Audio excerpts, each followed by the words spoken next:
Hello friends and dear students, मैं engineer Sonu Kumar आप सभी लोगों का आज के इस वीडियो में बहुत बहुत स्वागत करता हूं। आज के इस वीडियो में हम लोग डिस्कस करने वाले हैं क्लास 10th के साइंस के फिजिक्स वाले पार्ट के, और उस फिजिक्स वाले पार्ट में जो पहला चैप्टर है प्रकाश, परावर्तन तथा अपवर्तन, उसका हम लोग अध्ययन करने वाले हैं। ठीक है, तो आप सभी लोग जानते हैं प्रकाश के बारे में, आप लोग पहले से सुनते हुए आ रहे हैं और कई जगह आप लोगों ने सुना भी होगा। ठीक है, हम लोग उन्हीं बातों को रिपीट करेंगे जो आप पहले से जानते हैं। अगर आपको नहीं पता है तो आपको याद हो जाएंगे, अगर भूल गए हैं तो याद हो जाएंगे। ठीक है, तो चलिए हम लोग स्टार्ट करते हैं आज का ये वीडियो जो कि क्लास 10th पर आधारित है। सबसे पहले हम लोग डिस्कस करते हैं प्रकाश क्या होता है। ठीक है, प्रकाश क्या होता है, तो देखिए प्रकाश एक प्रकार की ऊर्जा है जो हमें दृष्टि संवेदना प्रदान करती है और जिसके कारण हम लोग अपने चारों तरफ के इस रंग बिरंगे संसार को देख पाते हैं। ठीक है, प्रकाश एक प्रकार की ऊर्जा है जो हमें दृष्टि संवेदना प्रदान करती है जिसके कारण हम लोग अपने चारों तरफ के इस रंग बिरंगे संसार को देख पाते हैं। ओके, अब देखिए प्रकाश के कुछ गुण हैं, उनकी हम लोग बात करते हैं। यहाँ पे मैं लिख दे रहा हूँ प्रकाश क्या है। प्रकाश एक प्रकार की ऊर्जा है। ठीक है, प्रकाश एक प्रकार की ऊर्जा है जो हमें दृष्टि संवेदना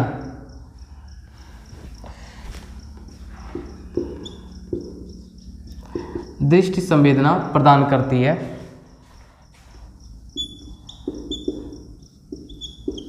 दृष्टि संवेदना प्रदान करती है जिसके कारण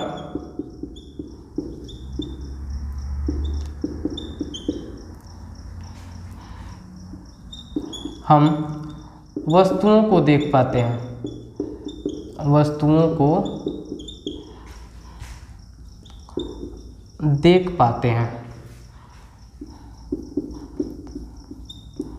ओके, प्रकाश एक प्रकार की ऊर्जा है जो हमें दृष्टि संवेदना प्रदान करती है जिसके कारण हम लोग अपने चारों ओर की वस्तुओं को क्या कर पाते हैं, देख पाते हैं। ओके, अब देखिए प्रकाश से संबंधित कुछ महत्वपूर्ण बिंदु हैं। ठीक है, प्रकाश के गुण अब हम लोग डिस्कस करेंगे। प्रकाश के गुण, प्रकाश के कुछ गुण हैं जो आप लोगों को पता होना चाहिए। ठीक है, पहला देखिए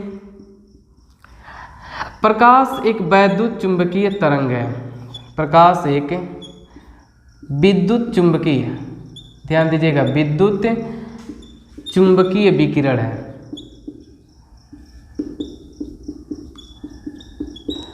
विकिरण है, क्लास 12th में इसके बारे में डिटेल में बताया गया है।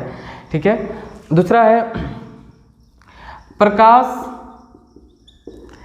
सदैव सीधी रेखा में गति करता है। सदैव सीधी रेखा में गति करता है। ठीक है, करता है तथा यह सदैव गतिशील है।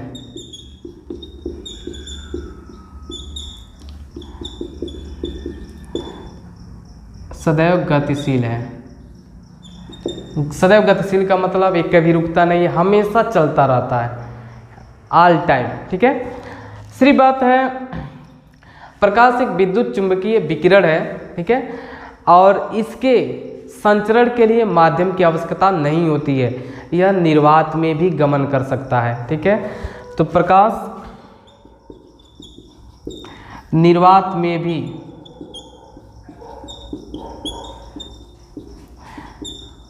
संचरण कर सकता है,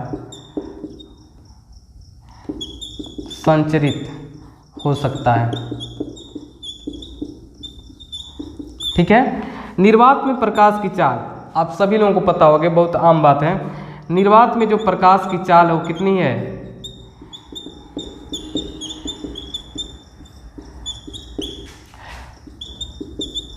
चाल 3 × 10⁸ मीटर पर सेकेंड है। ठीक है, अब देखिए 5th पॉइंट है, प्रकाश में परावर्तन, अपवर्तन, व्यतिकरण, विवर्तन होता है। ठीक है, प्रकाश में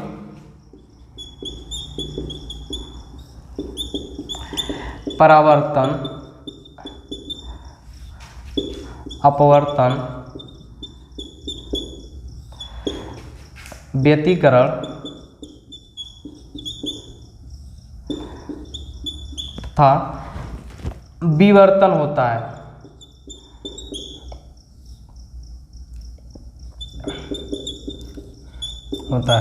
ओके, देखिए प्रकाश के इन गुणों के बारे में सुन लीजिए, एक बार मैं फिर से रिपीट कर दे रहा हूँ।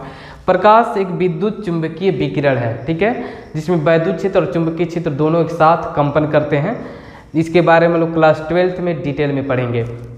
प्रकाश सदैव सीधी रेखा में गति करता है। जब तक माध्यम चेंज नहीं होगा तब तक प्रकाश का जो पथ होगा वह सीधी रेखा होगा। ठीक है, समांगी माध्यम में यह सीधी रेखा में गति करता है। 3rd पॉइंट है, प्रकाश निर्वात में भी संचरित होता है। क्योंकि आप क्लास 9th में पढ़े होंगे ध्वनि तरंगों के बारे में, लेकिन ध्वनि तरंगों के संचरण के लिए माध्यम की आवश्यकता होती है। ठीक है, यह निर्वात में संचरित नहीं होता है, जबकि जो प्रकाश है वह ऐसा विद्युत चुंबकीय तरंग है जो निर्वात में भी संचरित हो सकता है, और निर्वात में इसकी चाल जो होती है सबसे अधिक होती है। और कितनी होती है? 3 × 10⁸ मीटर पर सेकेंड। प्रकृति में अब तक ज्ञात यह सबसे अधिक स्पीड है, यह सबसे अधिकतम चाल है। आज तक इससे अधिक चाल किसी का भी नहीं है। प्रकाश से अधिक, निर्वात में प्रकाश की जो चाल है उससे अधिक चाल किसी भी वस्तु की नहीं है। ठीक है, नेक्स्ट है, प्रकाश में परावर्तन होता है, अपवर्तन होता है, व्यतिकरण होता है और विवर्तन भी होता है। ठीक है, क्लास 10th में हम लोग परावर्तन और अपवर्तन के बारे में केवल पढ़ेंगे, व्यतिकरण और विवर्तन के बारे में हम लोग नहीं पढ़ेंगे, केवल परावर्तन अपवर्तन के बारे में ही पढ़ना है। ठीक है, तो मैं इसे मिटा दे रहा हूँ, आप लोग इसे नोट कर लीजिए वीडियो पॉज करके और याद रखिएगा। ओके ओके, अब देखिए प्रकाश की किरण, प्रकाश की किरण क्या होती है? ठीक है, तो देखिए किसी समांग माध्यम में प्रकाश एक बिंदु से दूसरे बिंदु तक जिस ऋजुरेखीय पथ पर गति करता है, ठीक है, या जिस ऋजुरेखीय पथ से होकर जाता है, उसी ऋजुरेखीय पथ को हम लोग प्रकाश की किरण कहते हैं। ठीक है, किसी समांग माध्यम में प्रकाश एक बिंदु से दूसरे बिंदु तक जिस ऋजुरेखीय पथ से होकर जाता है, इसी ऋजुरेखीय पथ को हम लोग प्रकाश की किरण कहते हैं। ठीक है, इसे हम लोग क्या बोलते हैं? प्रकाश की किरण या प्रकाश किरण बोलते हैं। ठीक है, ध्यान से सुनिए, किसी समांग माध्यम में प्रकाश एक बिंदु से दूसरे बिंदु तक जिस ऋजुरेखीय पथ से होकर जाता है, उसी पथ को हम लोग प्रकाश की किरण कहते हैं। ठीक है, अब देखिए प्रकाश किरण पुंज, नेक्स्ट हम लोग पढ़ेंगे प्रकाश किरण पुंज। प्रकाश किरण पुंज, प्रकाश किरण पुंज, beam of ray of light.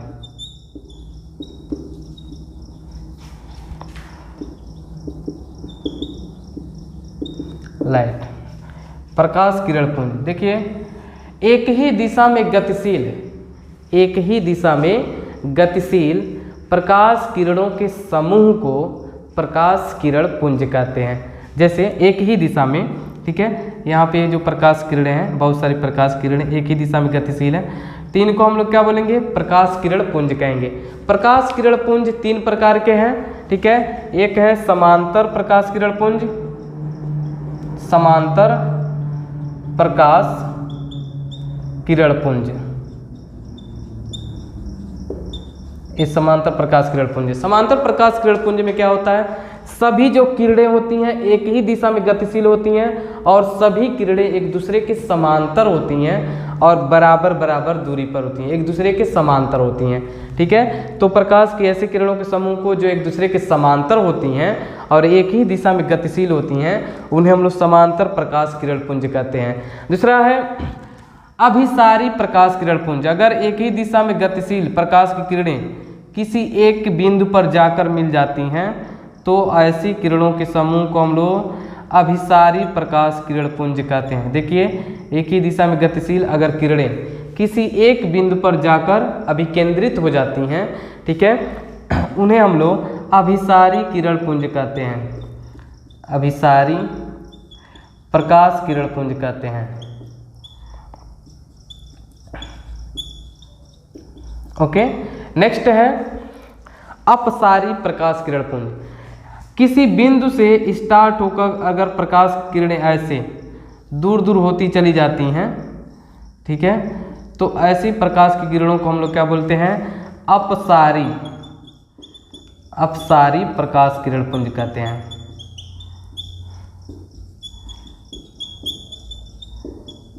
ठीक है, तो आप समझ गए होंगे समांतर प्रकाश किरण पुंज क्या होता है। जब प्रकाश किरणें एक दूसरे के समांतर गति करती हैं, एक ही दिशा में गति करती हैं, तो उनको हम लोग समांतर प्रकाश किरण पुंज कहते हैं। नेक्स्ट है अभिसारी प्रकाश किरण पुंज। अगर प्रकाश किरणें एक दिशा में गतिशील होकर एक ही बिंदु पर केंद्रित हो जाती हैं, सभी प्रकाश किरणें एक ही बिंदु पर केंद्रित हो जाती हैं, तो ऐसी प्रकाश किरणों के समूह को हम लोग अभिसारी प्रकाश किरण पुंज कहते हैं। ठीक है, अगर प्रकाश किरणें एक जगह से स्टार्ट होकर ऐसे फैल जाती हैं, चारों तरफ ऐसे फैल जाती हैं, तो ऐसे प्रकाश किरणों को हम लोग क्या बोलते हैं? अपसारी प्रकाश किरण पुंज। क्लियर है? ओके, इसमें मिटा दूं। अब हम लोग डिस्कस करेंगे प्रकाश का परावर्तन। ओके ओके, देखिए यहाँ पे हमने प्रकाश का परावर्तन का परिभाषा लिख दिया है। ठीक है, प्रकाश का किसी माध्यम से प्रकाश का किसी चिकने या पालिशदार सतह से टकरा करके वापस अपने ही माध्यम में लौटने की जो परिघटना होती है, उसी को हम लोग क्या बोलते हैं? प्रकाश का परावर्तन कहते हैं। मैं फिर से रिपीट कर दे रहा हूँ, प्रकाश का परावर्तन क्या होता है? जब प्रकाश की किरण किसी चिकने या पालिशदार सतह से टकराकर वापस अपने ही माध्यम में लौट जाती है, तो इस परिघटना को प्रकाश का परावर्तन कहते हैं। ठीक है, जैसे देखिए, मान लीजिए यहाँ पर एक परावर्तक तल है, समतल परावर्तक तल है। ठीक है, यहाँ से एक प्रकाश की किरण आती है और इस परावर्तक तल के इस पॉइंट पे टकराती है, तो टकरा करके इसी माध्यम में वापस लौट जाती है।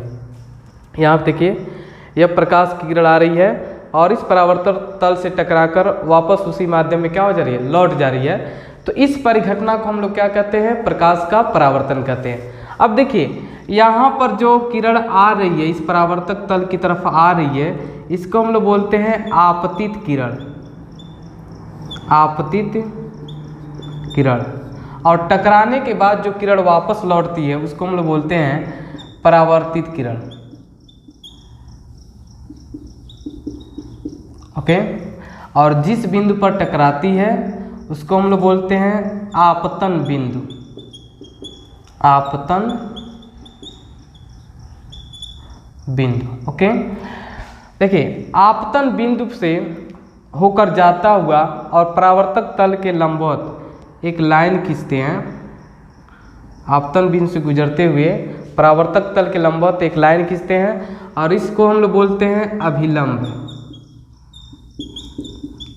अभिलंब। ठीक है, अब देखिए, आपतित किरण और अभिलंब के बीच जो कोण बनता है उसको हम लोग आई से प्रदर्शित करते हैं और इसको हम लोग बोलते हैं आपतन कोण। क्या बोलते हैं?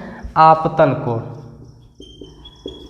आपतन कोण। ठीक है, अभिलंब और अपवर्तित किरण के बीच के कोण को हम लोग आर से प्रदर्शित करते हैं और इसको बोलते हैं परावर्तन कोण, परावर्तन कोण। ओके, यहाँ पे देखिए, जो किरण आ रही है परावर्तक तल की तरफ, उसको हम लोग बोलते हैं आपतित किरण। जो टकराने के बाद परावर्तित हो जा रही है, वापस लौट जा रही है, उसको हम लोग बोलते हैं परावर्तित किरण।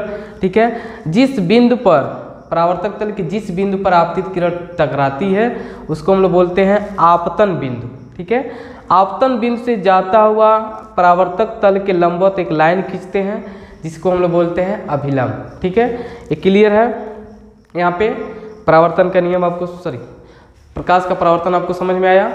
अब हम लोग डिस्कस करेंगे परावर्तन के नियम, प्रकाश के परावर्तन संबंधी नियम। ठीक है, परावर्तन का नियम। तो प्रकाश के परावर्तन से संबंधित दो नियम हैं। प्रकाश के परावर्तन से संबंधित दो नियम हैं। देखिए यहाँ पे मैं मिटा दे रहा हूँ और एक नया क्लियर डायग्राम बना दे रहा हूँ। परावर्तन के नियम।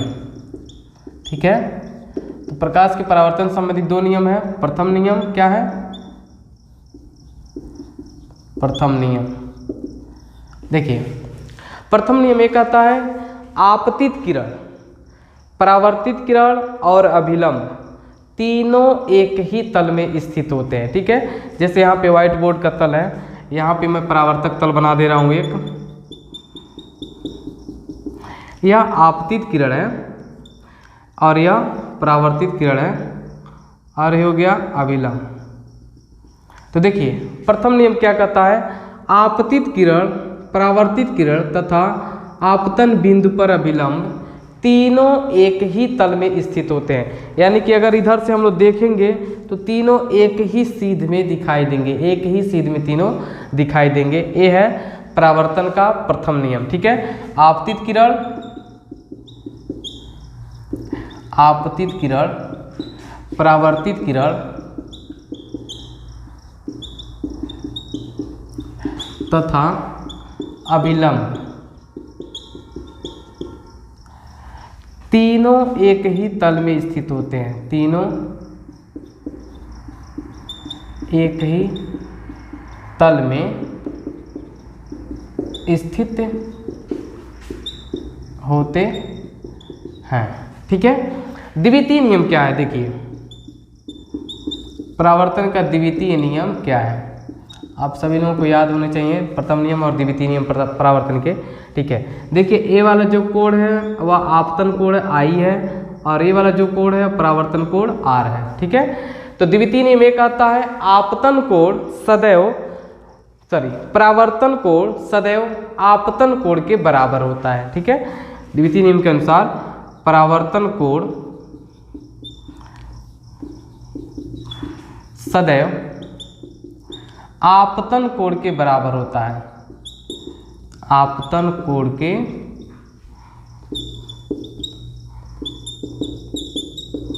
बराबर होता है। ठीक है, अर्थात हम कह सकते हैं आई का मान और आर का मान दोनों क्या होते हैं? बराबर होते हैं। ठीक है, ये हो गया परावर्तन के नियम। क्लियर है? तो क्लास 10 से संबंधी आज की वीडियो में हम लोगों ने कुछ थ्योरेटिकल पार्ट के बारे में स्टडी किया है। जैसे प्रकाश क्या होता है, प्रकाश के गुण क्या हैं, प्रकाश किरण क्या है, प्रकाश किरण पुंज क्या होता है, प्रकाश किरण पुंज के कितने प्रकार होते हैं, और लास्ट में हमने डिस्कस किया है परावर्तन क्या होता है। ठीक है, और प्रकाश के परावर्तन संबंधित नियम क्या है। ओके, आज के लिए बस इतना ही। नेक्स्ट वीडियो में हम लोग इसके आगे स्टडी करेंगे। तब तक के लिए आप सभी लोगों का इस वीडियो को देखने के लिए बहुत बहुत धन्यवाद। जय हिंद।